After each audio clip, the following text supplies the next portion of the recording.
Well, good morning to you, Central Texas, and welcome to our Texas Today Takeover on Fort Cavazos. Yeah, we're here at the great place. Here's a look at what you can expect in today's show.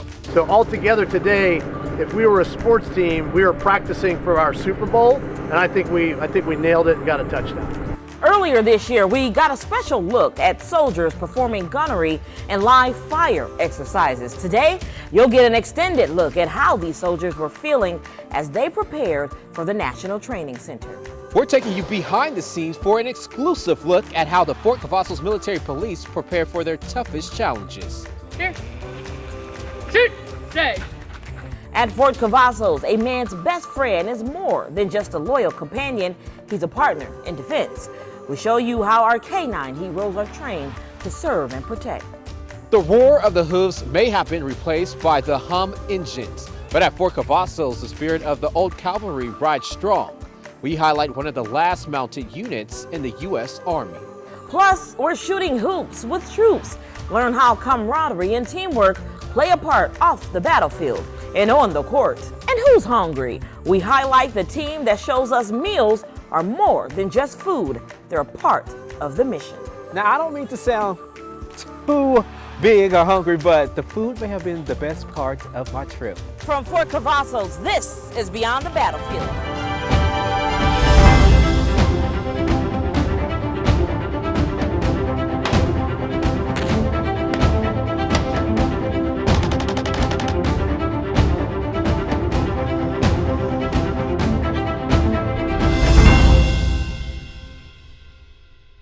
Soldiers here on Fort Cavazos take their training very seriously. We talked to some of them in the field to see how they felt. All right, good morning. My name is Captain Alan Watson. I'm from 3rd Brigade Armored Combat Team, 1st Cavalry Division. Here with me today is Arrowhead Company 27 Cav, here to answer questions. To the right of me here is Captain Matthew Brown, the commander of Arrowhead Company 27 Cav. What do you got, Matt? Thanks, Captain Watson. Captain Brown, as introduced. So I have my company here. Today we conducted our day iteration of Table 6 Company Live Fire. To get to this point, really started all the way back in the summer. In June, we started with individual weapon systems and small teams. And we built up in the summer months, late summer, in July and August. We go to crew gunnery and platoon sticks and live fires. And all of that leads to today, which is an integration of our 3 platoons, indirect fires, and engineer assets to defeat an enemy behind an obstacle. So I can't say enough how proud I am of my team and the work they put in the past 7 months. We shot on Monday the first live MICLIC on Fort Cavazos in a decade, okay? We're about to shoot the second one, okay, in 2 days, right?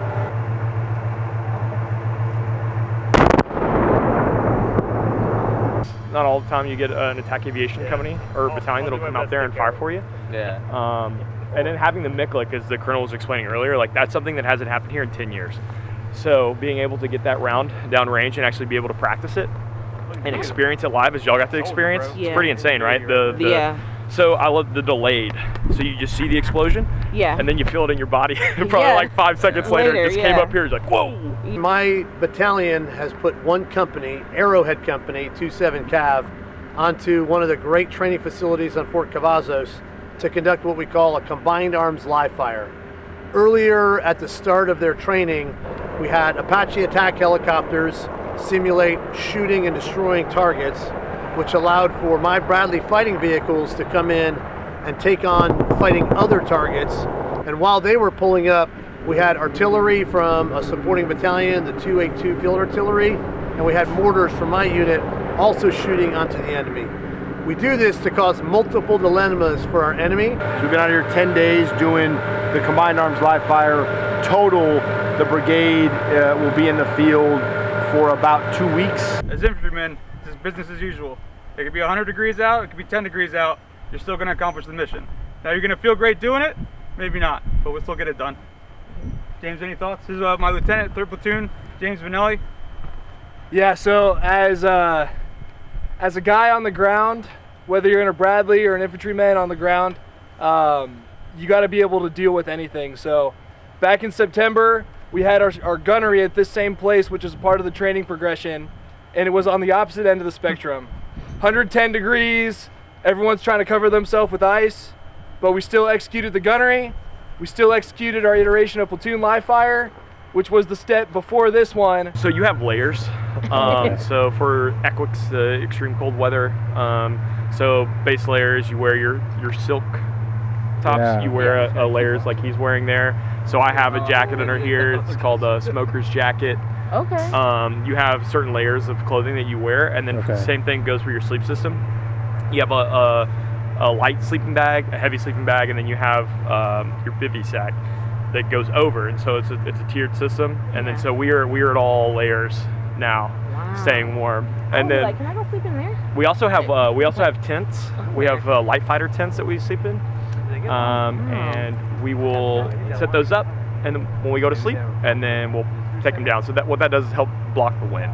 Yeah. So when you're sleeping in a tent, you'll sleep in all your layers. We also have like a sleep pad that they issue you. So you lay down the sleep pad, you get all 3 layers, you put it inside your tent that you just put up, you go to sleep, you wake up, you roll it up, you put it in your rucksack, you take the tent down, you go to work. I'd say the most important thing we get from a training event this size is that it takes a team of teams to work together in a synchronous way that allows for everyone's effects to happen at the right place at the right time.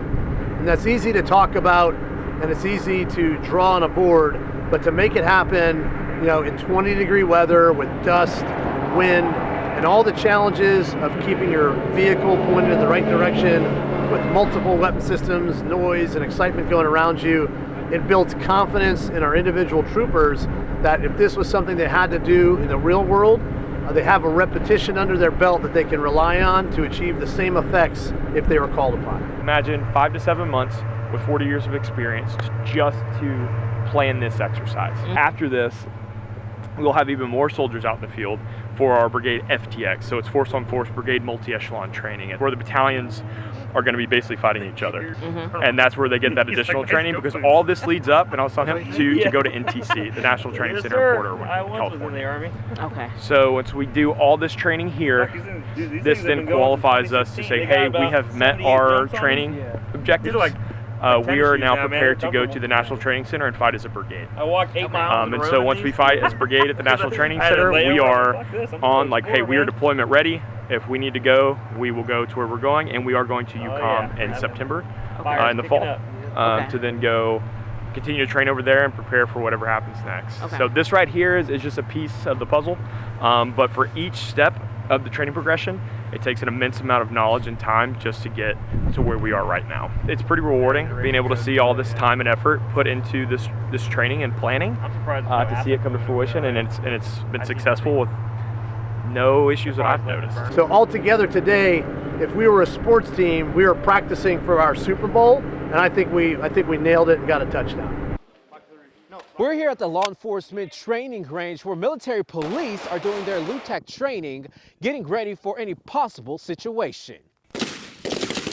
Each day, these officers train. Practice makes you perfect. Train for safety. For the worst possible scenario. They train for accuracy. We're always going constantly through. They train for whatever may occur. But these soldiers here are not training for war. They are training to keep the post safe. Our main concern throughout everybody here is everybody's safety. Every 6 months or so, the military police do LUTAC training. It's pistol and rifle qualifications. Here, they train their speed, accuracy, and agility. So this is essentially just sharpening their skills. Active shooter training, SFSTs to conduct sobriety tests on people, room clearing, and really it's being out on the road, conducting traffic stops. They train no matter the weather or the season. It could be cold, dreary, and wet, but to them, It's like sunshine and rainbows now. Because they have a job to do, and everyone's job is different. First Lieutenant Michael Petrino is the executive director of the military police. Officer, it's my job to ensure that the soldiers get whatever resources they need for training or to be out on the road. Without him, these soldiers would not have what they need to train. Meanwhile, Colin Brown is in operational sales. Do a lot of tracking of law enforcement qualifications, both classroom and weapons qual. His job is to make sure soldiers are maintaining standards. So there's a lot that goes into it, but it is a 2-week, 80-hour block of instruction they have to go through before they become certified to work through. But no matter the job, everyone's mission is the same. Our main concern throughout everybody here is everybody's safety on the installation and just keeping the community safe. Now, we are told that they do this specific training every 6 months, but they're always prepared for anything. In Fort Cavazos, for 6 News, I'm Micah. All right, see what they got for us. I'm kind of excited. It's been a while. You see these canines? These are military police dogs, and I got a behind-the-scenes look at what it is they do and how they train. Sir, I need to come to your team. Hold on, my dog. Get him. They are fierce, ferocious, fascinating, and trained to protect people like you and me. So this is technically called the Steffi Kennels, but this is the Fort Cavazos Military Working Dog Detachment. Shoot! Stay! The military canines play a crucial role in helping soldiers on the battlefield. For example, some of our dogs need to deploy. We train them to deploy. We train them to work the road. For example, just last night, I almost got called out to help find a missing child. So anything that they need us to do, we can find people, we can find drugs, we can find explosives, pretty much anything.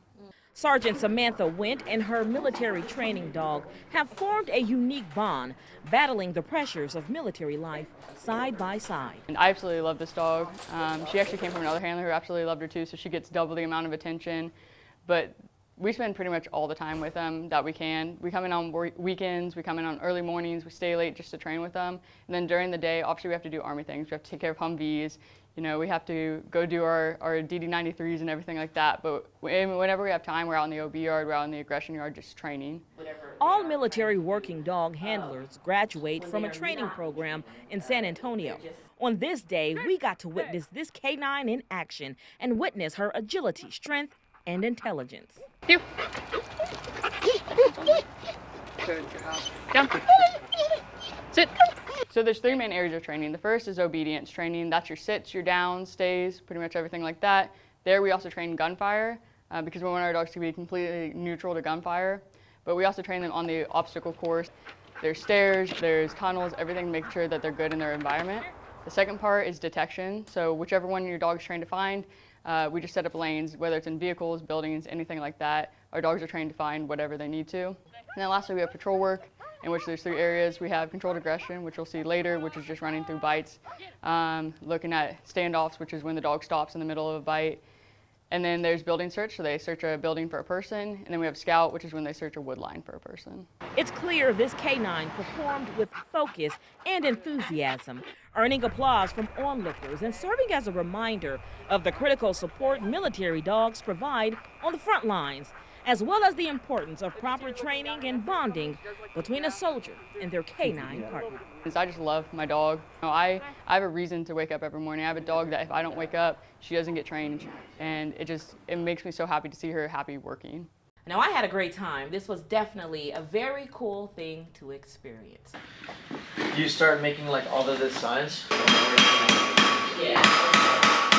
Well, I'm here at the Horse Cavalry Detachment where we're going to take you on a special journey with the 1st Cav Division. Tradition, pride, and military history, the Horse Cavalry Detachment of the 1st Cavalry Division continues to represent the legacy of the U.S. Army's Mounted Cavalry at Fort Cavazos. I'd say it's really important to have this unit. One of our main missions is to focus on public relations and recruiting efforts.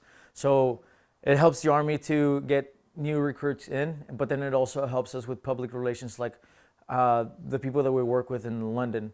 So we work with the British soldiers, and then we work with Spanish soldiers. We work with soldiers from all around the world. The detachment plays a crucial role in preserving the tradition of the cavalry, which dates back to the 19th century.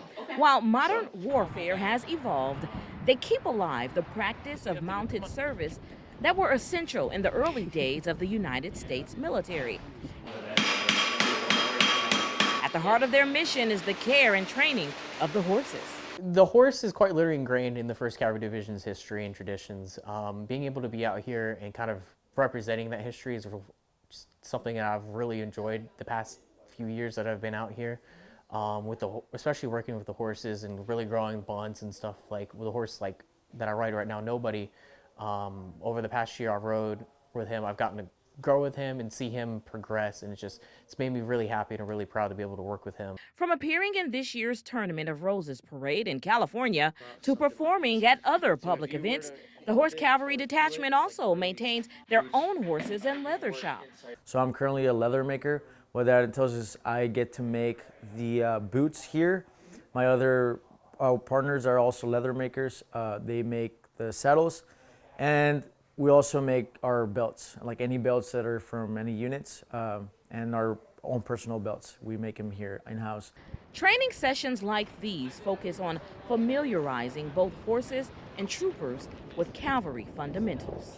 I think being out here, part of the horse detachment, is really just about keeping the history and tradition of the late 1800s cavalry alive and kind of keeping us grounded in our roots. Soldiers say being a part of this makes them beam with pride. It definitely makes me proud of who we are, because at the end of the day, we're all here at the detachment, we're all active duty soldiers, and we all come from normal active duty units.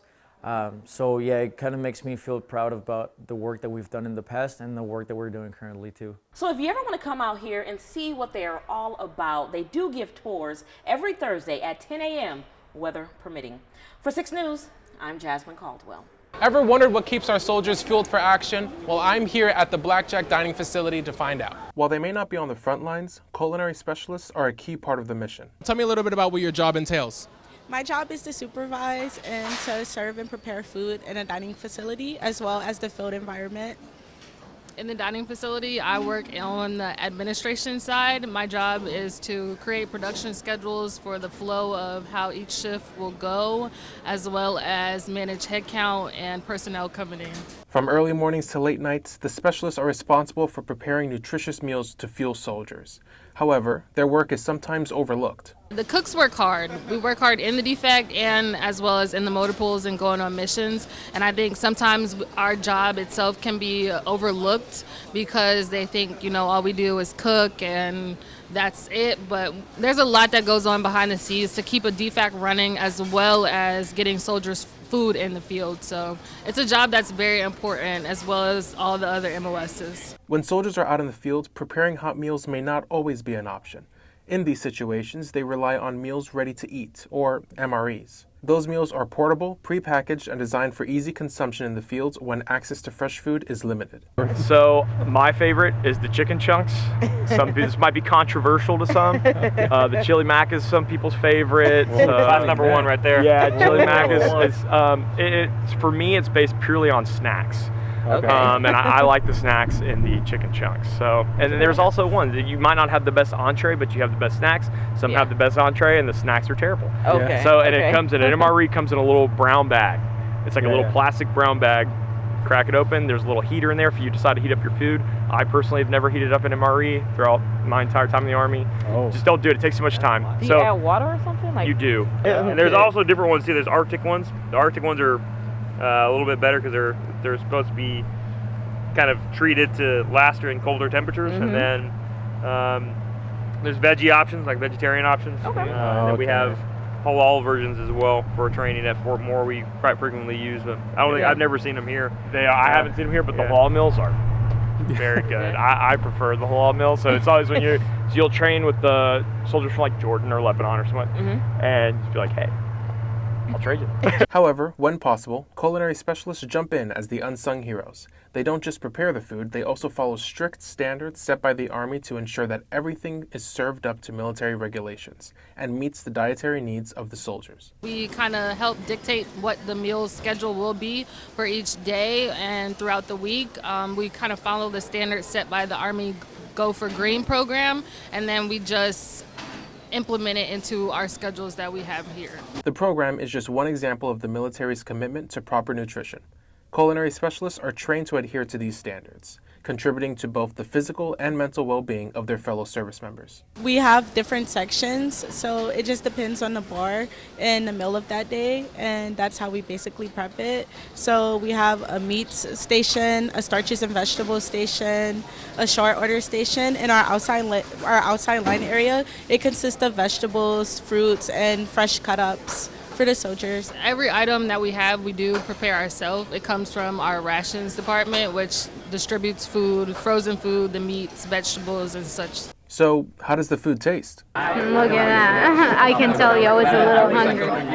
I got cod with mixed veggies. It looked just like that. So when I saw this, I just knew I had to have it. So I had some garlic Parmesan wings. Almost ate the bone. It's all good. Is it good? Oh yeah, really good. I love mixed veggies sauteed in some kind of sauce, but it's really, really good. It's delicious. Best thing of all, 1, 2, 3, 4 things, $7.10. $7.10. You can't beat that. Well, I had a burger myself, and I have to say I think the soldiers are doing just fine. What would you say is the most rewarding part of your jobs? Being able to see soldiers eat and appreciate what we do for them, yeah. I would say the opportunities that we have that to get our skills recognized as well as who we are as soldiers and cooks. So that's what I enjoy. Something special to note is that the Blackjack Dining Facility is just one of many on Fort Cavazos, and at each one, there's a table similar to this one. This table represents our fallen soldiers and the missing in action soldiers. It's kind of a memorial that every defect on the installation has that allows people to see that we do remember our soldiers who were culinary specialists in those and other MOSs, and it's just a representation of that. And just like how these soldiers continue to be acknowledged, it's important to do the same for the service members we have today on and beyond the battlefield. For 6 News, I'm Dominic Gonzalez.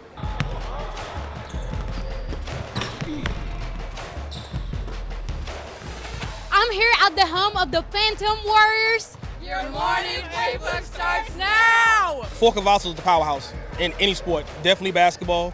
Excellence is the standard for the men and women of Fort Cavazos, and that carries from the battlefield to the court. Inside the post, the Phantom Warriors are making a name for themselves. The men and women are ranked #1 in the military. That's all branches.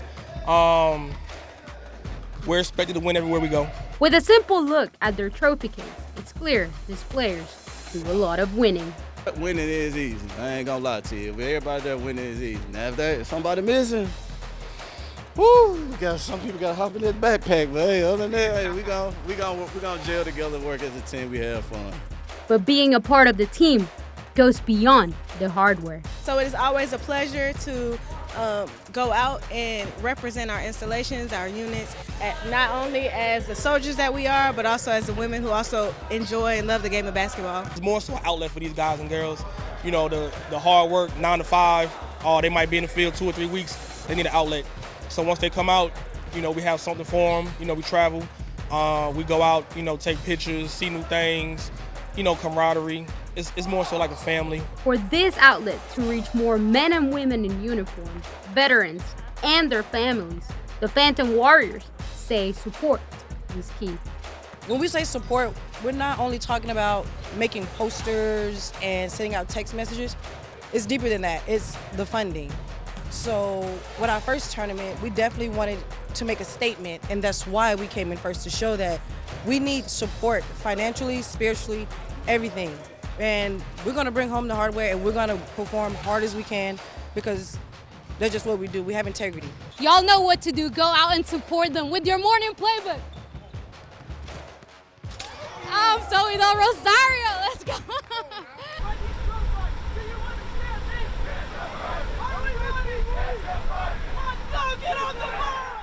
They're off the bus and straight to action.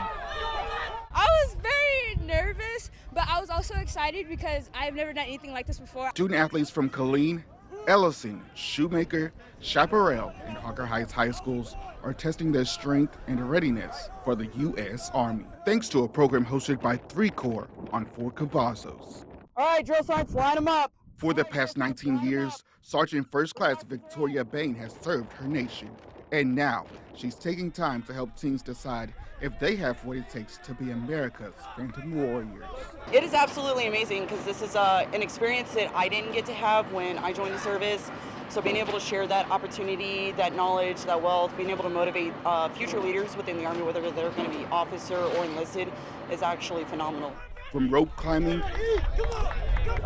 to pull-ups and tire flipping and much more. These teams are working as teams during the basic training exercise to encourage each other toward a common goal. So they got to understand what the intent of teamwork was, discipline, motivation, being able to work together, see what it's like to come together with, just like we would as all units across Fort Cavazos, but as schools, and be able to work together and show what it's like to be a actual team. Just this tire rolling exercise has definitely built up people's confidence, and I've seen girls just say that they were pushed and they were forced, but they actually enjoyed the challenge just because of their teammates that were hyping them up the entire time. And for the drill sergeants conducting the exercise, establishing dominance with a strict and tough demeanor serves a bigger purpose. It's important that we let them know that we're here not just to be mean and look mean or aggressive. We're here to motivate them and get them ready and to show that we were in their shoes at one point as student athletes or just as students as well. In addition to this interactive experience, America's Phantom Warriors are going beyond the battlefield to help our nation's youth connect for the future and even think about possibly building a career in the Army. I've been looking to the future before this, and yeah, I feel like I'm more prepared. I'd never even thought about going to the military, but going to this experience, it made me reconsider my options, and it's definitely a good family and a good environment. Through the Career Expo, high schoolers are getting the chance to learn the vast opportunities the Army provides.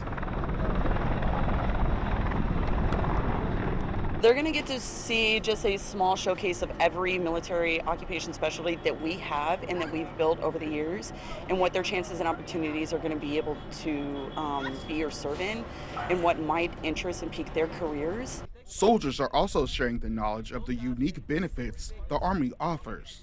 They're going to get to see some of our education services and benefits is what we have, whether it be officer or enlisted. So if they want to go to college, they're going to be able to speak with the colleges, the recruiters for those schools. If they want to be enlisted and do anything from chemical operations to military police to air defense artillery, armor, infantry, they're going to get to see some of those MOS's, military occupations specialties showcase and get the everyday experience from some of those soldiers, leaders, and senior non-commissioned officers and officers. All in all, service members are rallying together to push, get out of my way, get out of my way, and inspire a new generation at the great place.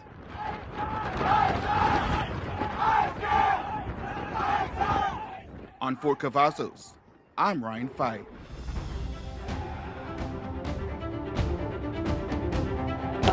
Guys, that's a wrap at Fort Cav.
Up there in your pajamas, I know, but you want to come?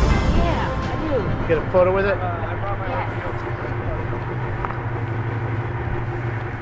So wait, you said this is your tank, That's driving? my personal tank. So I'm the tank commander. I have a crew of 4 total people, with me being one of them. I have a driver, a gunner, I'm the tank commander, and then I have a loader. So to describe it for you a little bit while they get set up. It's turned around backwards right now just for storage, essentially. Okay. But the driver sits up front there, and normally the gun tube is over the front, and we're going that direction. Okay. I'm right there where you see the glass. Yeah. And what's covered is a remote-controlled 50 caliber machine gun. Here, come on, you got to touch the tank. You can't get this close and not, all right? But this is 72 tons. When you touch the front of the tank, you'll feel where the 72 tons comes from. Okay. At least I feel like it does. Okay. So, you know, you fight into battle, like this is like, I don't know, it just feels like something I've never felt before. Never felt before. It's like, yeah, you're not going to roll it. why did I try to push the tank? Like, what am I thinking?